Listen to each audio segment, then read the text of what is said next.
Půlka Dakaru, 6. etapa. Nesmysl rychlost a musím říct, že jsme letěli od začátku do konce. Já si myslím, že průměrná rychlost bude přes 100 km za hodinu a to přibližně 25% celé etapy, 475 km byly duny. Musím říct, že jsem si je konečně užil, protože jsem se na ně hrozně těšil.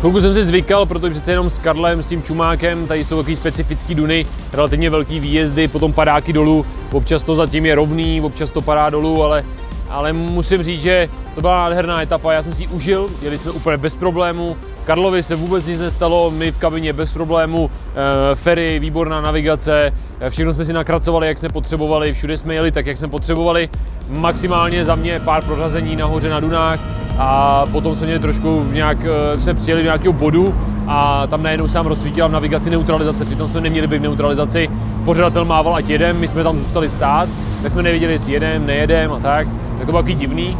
Musím teda říct, že doteďka nechápu, vždycky, když dojedeme nějaký kamion, tak ho dojedeme až k ním, stejně jako to dějí Rusáci, tak jsme za ním, netroubíme, přijedeme, až jsme vedle něj, zatroubíme, šup před něj a jedeme pryč, tak všichni s náma chtějí hrozně závodit, jo? Takže my jsme předjeli a pak s náma jeli hroznou kudlu a pak najednou se ztratili po 5 minutách.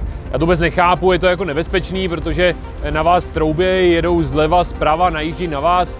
A nevím, proč se to tak děje. Já si myslím, že to je taky daný hodně tím, že přece jenom je to začátek Dakaru, furt je to půlka a ty auta relativně drží a ta etapa byla hrozně rychlá. Tak já doufám, že tohle se změní a se těším na druhou půlku, protože je co zlepšovat, je na čem pracovat a teď momentálně celkově 5. místo, pár minut za 4. a pak už je to nějaká hoďka na 3. ale nic není nemožný a budeme se pokoušet jet co nejlíp to půjde. A když už je teda ta půlka za náma, tak si tady připijem mým novým Big Shockem.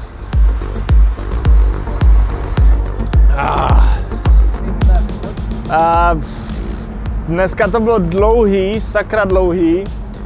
Zjistil jsem, že mám zlomený prst ze včerejška, jak jsem šel na držku, ale je to jedno.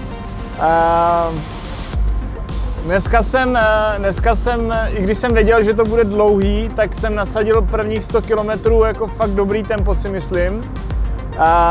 Jenomže pak mě to koplo a v tu chvíli jsem začal věřit úplně ve všechny svatý, a i v Aláha, a i v toho, jak leze z té konve Aladina, protože to jsem si fakt káknul jako, a říkal jsem si, ne, Jendo, zachlapni ten plyn, máš před sebou ještě 6 dní, uvolni se, zrelaxuj.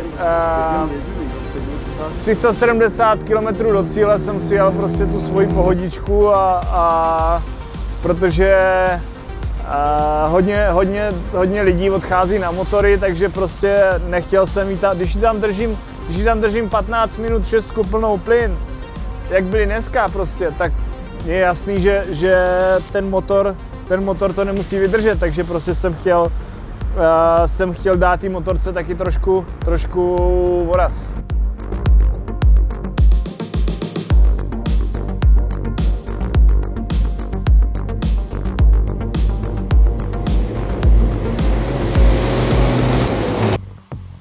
Více si řekneme osobně na talk show Posedlí Dakarem.